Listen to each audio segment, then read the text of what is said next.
Get ready for an inspiring conversation about women empowerment and the vital role men play in supporting this cause. Today's guest is a realtor in Nigeria's competitive market and also the founder of the She Thrive Fellowship Global. Through his initiative, he is empowering women in developing countries with mentorship, training, and funding. With years of experience in sales, real estate, and social impact, his works prove that allyship and collaborations are crucial to drive change. Stay tuned, because I present you Noble C. Joshua.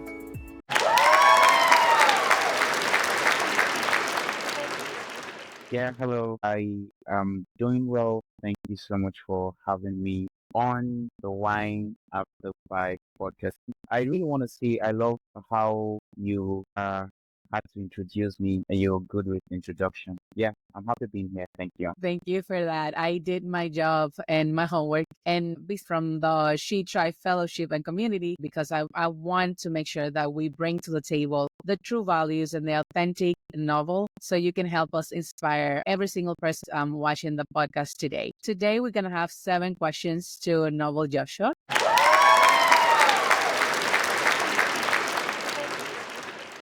I want you to share with us today what motivates you to start the She Thrives community. How do you identify the need for that particular community in order to empower women? I love the question. My name is Noble Joshua, and it's interesting to know that I'm from Nigeria, and that's Africa.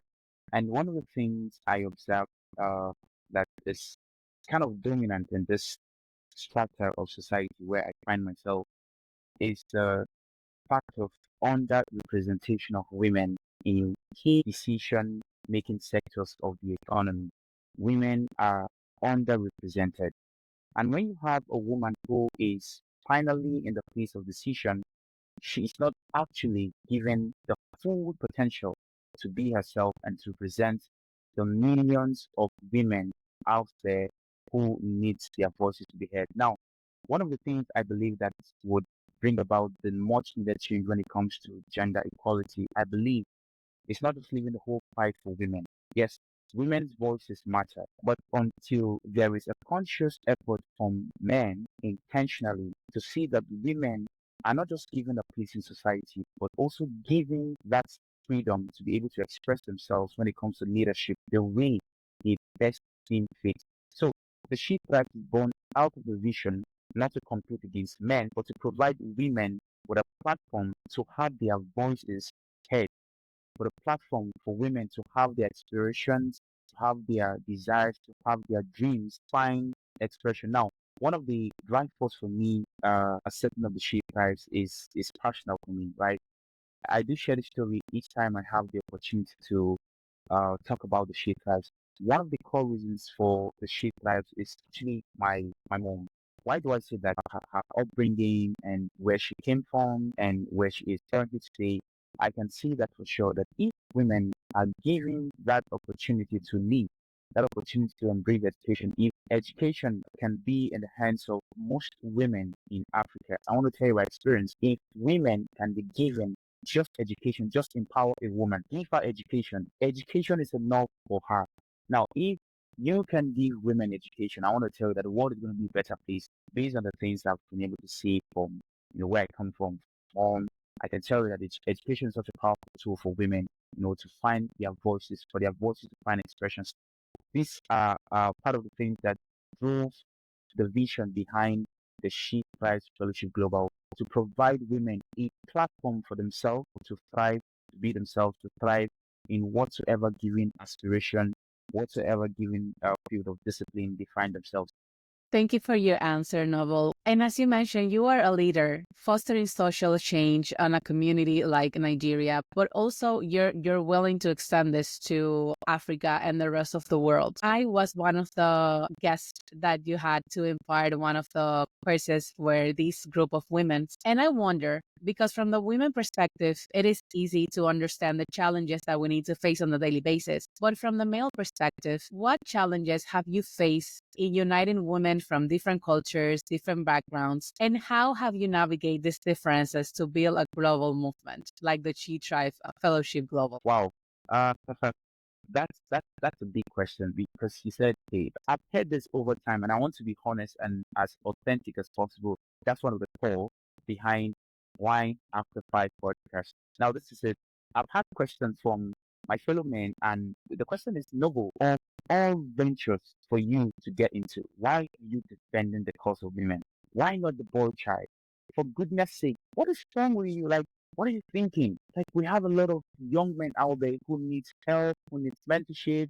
I'm like, I understand that we have a lot of young men, a lot of boys who need mentorship, who needs, proper upbringing. Now, for me, that's one of the biggest challenges is to see that a certain men don't really buy into the idea of investing in women. Now, this is going to be one of the biggest confrontation facing gender equality in Africa. To see that the limitations we are facing is not just economical. That is why I believe it is good for the United Nations. I believe it is good for the US aid, the UK aid. I believe it is amazing for these organizations to send funds to Africa. But I want to tell you as an African, what we need is not just the funds. What we need is not just the money. We need a mental shift. Because in this part of the world, women empowerment is still seen as a taboo. You want to empower a woman, and your fellow man is like, for God's sake, is it that you don't have anything to do with your life? Like, why don't you use that very funds to do something else? So it's not just sending billions of US dollars in aid down to Africa in the name of trying to combat gender inequality. It's good, but can we have grassroots conversations with these men? Well, these men won't matter. The bigger limitation is the mental blockade facing so many persons when it comes to gender inequality. The biggest challenge for me, coming from the side of the male, is the fact that more opposition, especially from the mental perspective, are coming out from the men who will think that, come on, she's a woman. She doesn't really need to be given all the attention. Focus your attention on something else. Instead, I don't have any other thing to do with your life. Find something else doing. Women will always find a way to sort out themselves. And sometimes you hear men say something like, on, for goodness sake, she's going to get married to a rich man and she doesn't really need to do much. That's all about. So use that very attention, use that very funding, use those resources you're putting into women empowerment. Do something else because one day somebody's going to get married to this lady and just keep her at home or keep her in the kitchen pushing for gender equality. Some of the shit that is that we still have many persons who are held back not just by financial constraints, but by mental constraints. I like how you portray that because something that I've come to learn is that depending on the place in the world in which you live, the topic of gender equality can mean different things. For example, in the state, gender equality means more open positions on the hierarchy scale for women instead of men. But in Nigeria and in Africa, as you mentioned it goes more deeper than that. It's more rooted in the belief, not only in the opportunity, but as you mentioned the initial challenge is in the belief. In not only teach the women to believe in themselves, to believe in an independence, to know that they can do it as well. It also needs to do on teaching the men or the males to believe that it is possible to find the balance within the women for them to be accepted in pursuing a career, in pursuing success in a different level, that being a housewife, being a mother, but to find that true independence as a woman, even if it's within a marriage. And that takes me to the third question of the podcast, because it's really tied one to the other. Because as you mentioned, one of your core missions is to empower the next generations of change makers. And it happens to be that that generation of change makers, from your perspective, are us females, women, not only the males. What are the key leadership skills that you believe are most important for these people that are going to be the change maker? What are the skills that they need to develop in order to lead meaningful and change in their communities? Oh, this very question is personal for me. I'm going to have a conversation after this very podcast with my team, and I've been having conversations with my team members. I say something. If there are two skills you should have as a leader, number one, that's the skill of excellence. Number two, that's the skill of character competence, you can say. Now, I I happen to share this with my team members, and I tell them, if you must lack any of these skills, please let it be that you lack the skill of excellence, and let it be that you have the skill of character in place. Now, I'm not trying to say character can shortchange for excellence, and excellence can shortchange for character. I'm never trying to say that. Both of these skills are needed. None of these skills can replace each other. But if you must be without another skill, let it be the skill of excellence. Why? The street of the world is filled with people who have excellence. The world has never been, the world has never been in short of people who have excellence to bring to the table. I want to tell you, if you look at the streets, look at the social media streets, look at just take a walk around town, and you're gonna believe what I'm trying to say, that people of extreme excellence are everywhere. But you know what is lacking? Character is lacking. So one of the drive force for me when it comes to harnessing the next generation of global change makers is to build the skill of competence and the skill of character. Let it be that when it comes to your dealings with people, you understand the place of competence, and also you understand the place of character, because I am I am tired. I'm fed up of having dealings with people who are a billion percent excellent. But when it comes to character dealings, you're kind of confused. I've had to do certain things with certain persons who are extremely excellent at what they do. But I want to tell you, when it comes to the skill of character, you are just lost for words, because you feel this disconnect. How did this person get to this very level? How are this person so good at what they do? But when it comes to character, they are so, I don't want to say terrible, that's a bad word, but they are debtors to good characters. The world is filled with excellence as never before, but the world is in search of people with an unwavering sense of character excellence. It's not just good that you're competent. Please balance your competence with character. That's it. You know that it's really interesting that you said that, because the guest that we had last week, she was talking about how the world was missing people that were authentic. She was talking people trying to behave in the way in which their communities behave. So they are part of the group and they do not distinguish themselves. They do not separate themselves. And it goes hand in hand with what you're saying today, because that means they will be excellent in the work that they're performing, but they will lack character because there's nothing authentic about them there. There's nothing that says X, Y, or Z was the one that did this. We are moving more into a world that is super automatized, not only um, in technology, but as you said, everyone is coming with a lack of character that show that the results that we're bringing on the daily basis are excellent. People can work with them, but are not authentic. There's a lack of humanity there. And I do believe in that value and that skills as a leader. You need to have character. You need to be able to stand up for what's good. You need to be able to stand up for what is bad from your perspective. And talking about character, you have been described as someone that is never afraid of what is right. So you do have the characters to stand up with what is right, regardless of what the community said, regardless of what the culture or the cultural policy says about a topic. Can you share a time when standing up for what was correct, what was the right call at that moment, was a difficult thing to do for you, but it was necessary? And how do you maintain your resolve through the whole process? All right, thank you for that very question. I'm having to think through a couple of scenarios, but I want to share one. I'm a lifelong learner.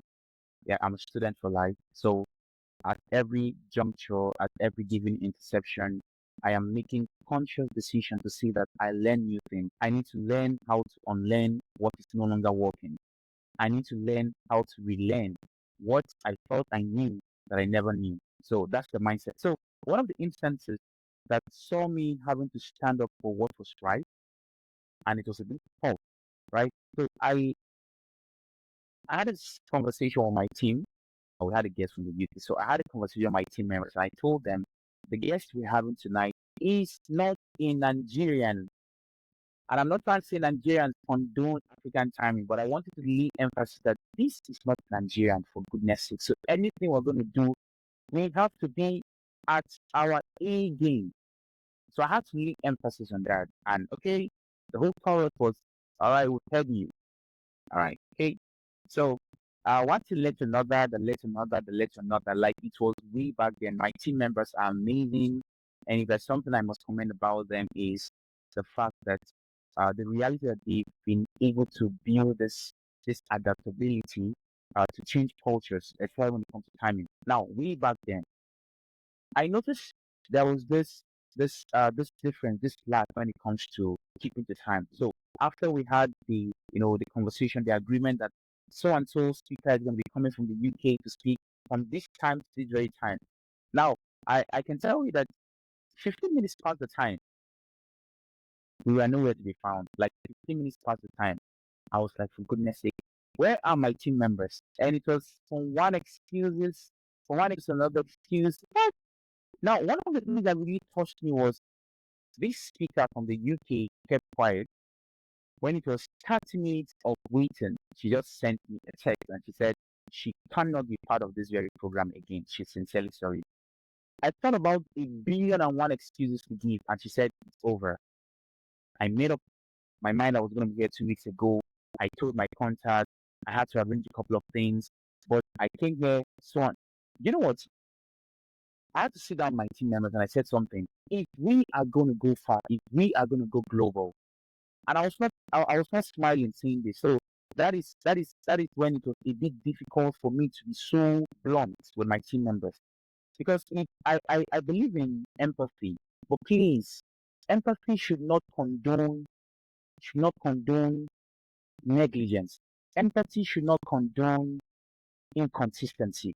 That we should be empathetic as leaders does not mean we should not condone toxicity. And I have to be blunt to them. I told them, look, if we must go global, we must learn to detach ourselves from this mentality of the African culture towards timing. We must learn to address business as business. If you say you're going to be here by 5, let your 5 be 5. Because the world is moving at such a fast pace that the world is not going to give room for excuses. So I remember that very time it was a bit tough for me to be empathetic at the same time to be blunt on uh necessarily blunt on my community, but it was something that I needed to do at the same time understand the challenges. You're talking of network. As much as they don't want to give excuses, just just just just think of a country that was a national blackout. So how do you want people to actually come align? How do you want people to actually be consistent with education? Because you are fighting with something that is bigger than you. You're fighting with something that you don't really have control over. So as much as I knew that the excuses that made us not to show up on time were not really our fault, I had to tell my team members, do you know what? Even if the things that makes you give excuses are beyond your control, come to the very place where you foresee what can happen as a result of the challenges and you make preparation ahead of time so that those excuses that you cannot handle does not have to make you look unserious to the world. The world is moving at a fast pace. The world is not going to listen to your excuses. It's something I tell my team members. The world is not going to listen to your excuses. I'm an African, I'm a Nigerian, we had a blackout for 1 month, and so what? You need to get up. You need to get over your excuses. You need to. I was so real with my leaders. I was so real with my community. I know it was not really fun. Being let me use the word. I was brutal, right?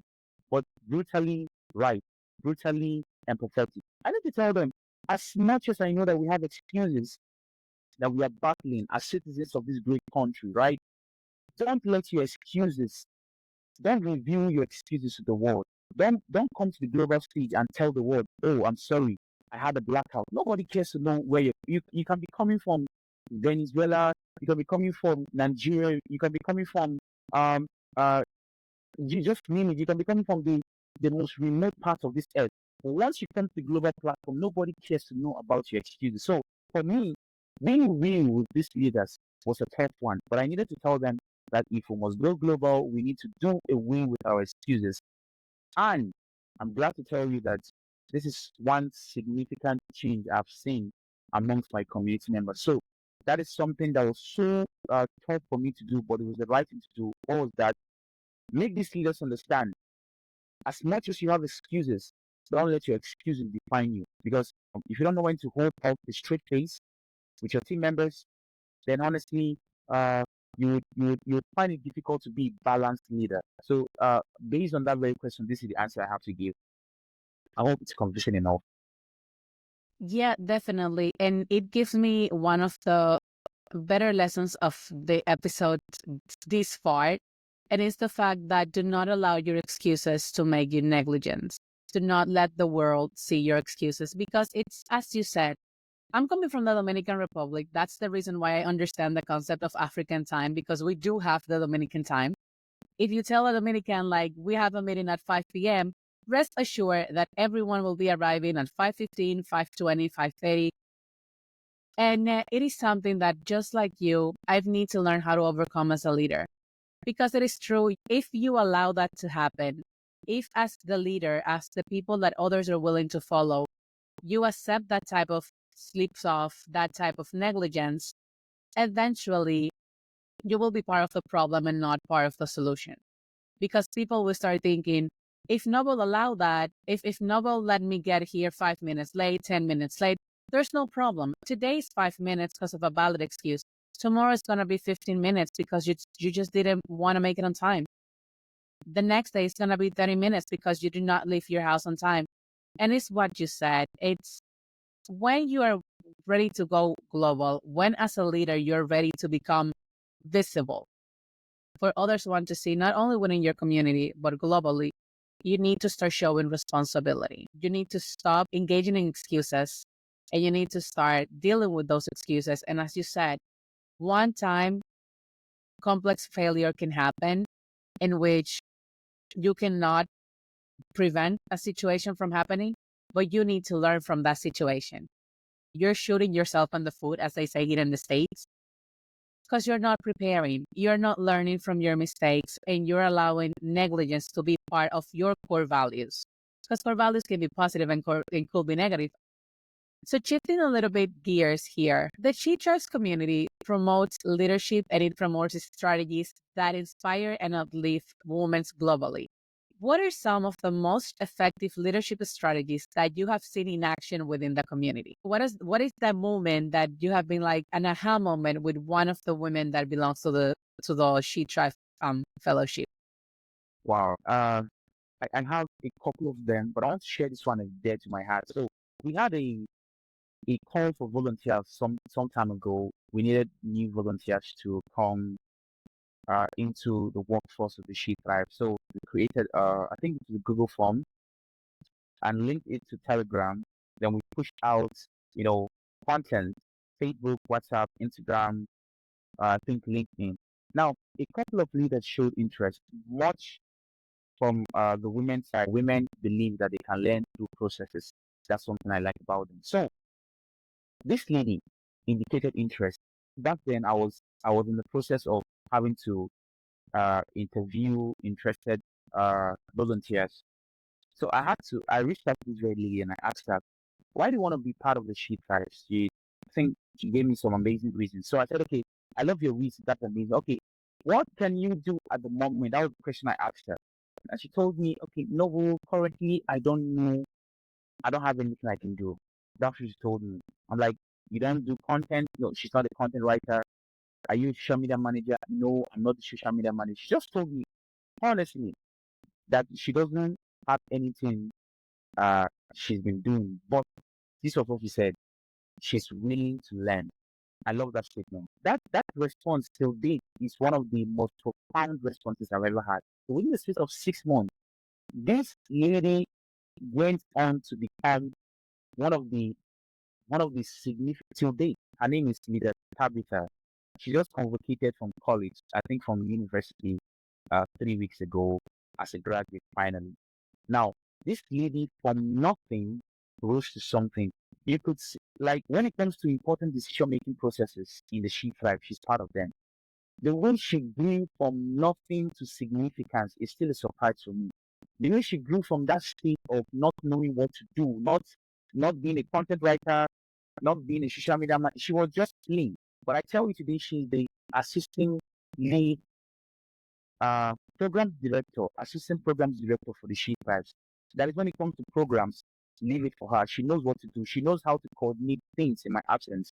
She knows how to put up conversations with speakers of any sort, Nigerians, non-Nigerians. So for me, this is the beautiful sight to behold because impact first must be within, according to John C. Maxwell. You don't change the world from outside; you change the world from the inside out. So what I expect to see in the world, I must start first and foremost with me. So the inclusion I want to drive for women and girls out there must start with leaders in here. So I'm so happy to see that this leader he rose from that state of not really knowing what to do to getting the very point where she's a significant force. When I mean she's a significant force, these are leaders I don't joke with in the She Thrives. She knows where to come in. She knows where to step aside. As a result of the exponential growth I saw in her, the She Thrives started this award. It's called Spotlight Leader. It's an award nomination within the She Thrives to celebrate spotlight leaders. Every month, we recognize leaders who do well.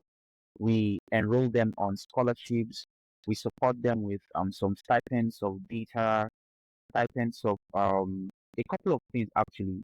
Now, she was the first recipient of that very project. Not just the first, she was the brain behind that very project.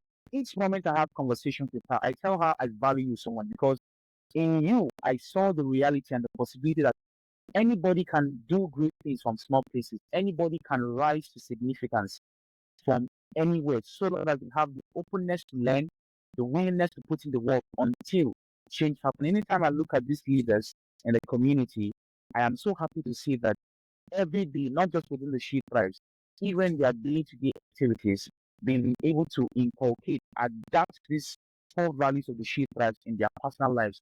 And for me, it is a very beautiful thing to build. So, based on the question you asked, I hope this answer the question you Yes, in fact, it does. And it takes me to one of the last questions of today's interview. So, my question is, what steps can individuals take today to contribute to this movement of empowerment?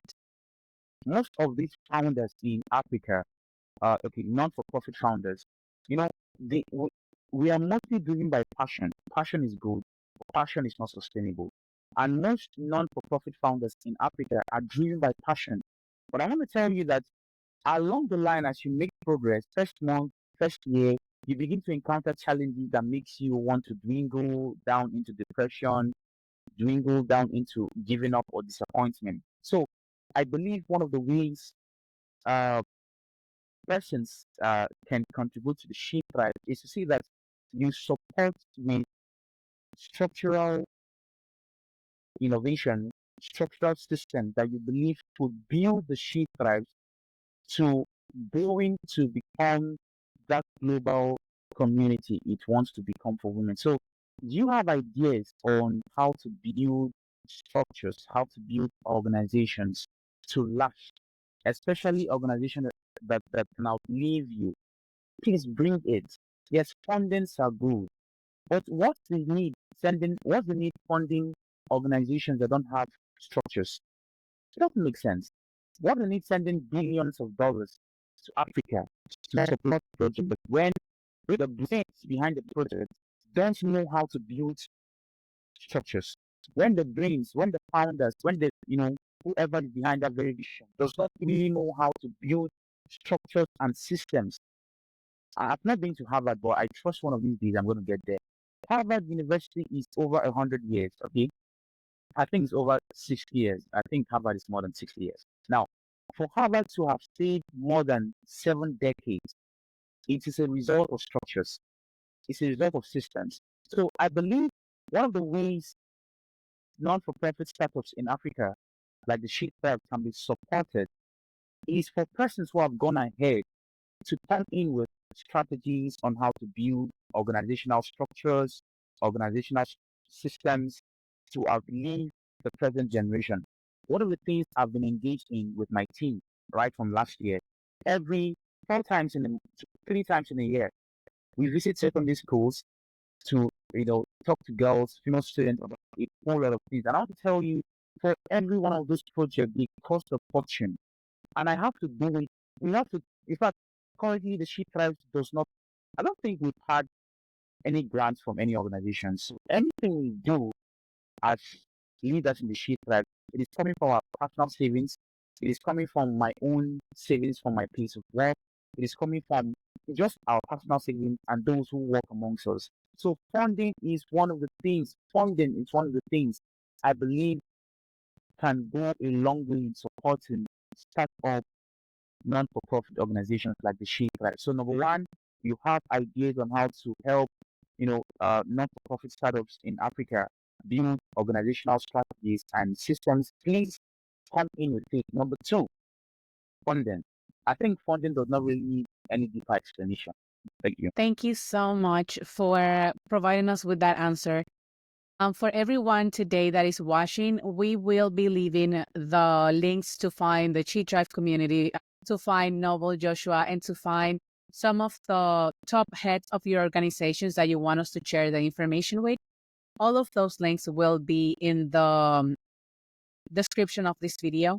So you can go ahead, click in there, visit the website, and get in touch with Noble with information in regards if you do have those skills to help them build that community, or if you would like to fund this amazing cause for women, not only in Africa, as we have been establishing through this podcast, but to women globally. Because what Novel is explaining today, it's not only affecting people in Nigeria, it's affecting women in Africa and all across the world. Novel, before I let you go today from this interview, I would like you to share with us the most valuable lesson that you have been learning through your leadership journey. All right. Thank you so much for that very question. One of the valuable lessons for me is the skill of adaptability. One must be able to learn how to adapt, not conform. Adapt. Adapt to the current environment where you found yourself. Don't conform, right? You can't cheat process. You can't cheat processes. Yes, I know you want it so badly. I know you want to grow so badly, but understand the skill of adaptability, because if you cannot adapt, then it will be difficult for you to switch from where you are to where you need to be. So first and foremost, learn how to adapt, but don't conform. Learn how to adapt in order to stay afloat and find yourself where you want to be. That's number one. Number two, be a lifelong learner. You are not the smartest in the room, and don't be the smartest in the room. Open yourself up like a child who is so curious to learn things. And I'll tell you, if you want to become better as a leader at what you're doing, become increasingly like children. Become a lifelong learner. Be open to learning. Go for knowledge. Don't wait to stumble upon knowledge. Those who changed the world did not change the world because they slept on knowledge. They slept and woke up and found wisdom. Number three, please understand that you will always make mistakes, right? No matter how perfectly you plan for something, mistakes will happen. So what mindset should you have? The mindset of continuity, the skill of continuity.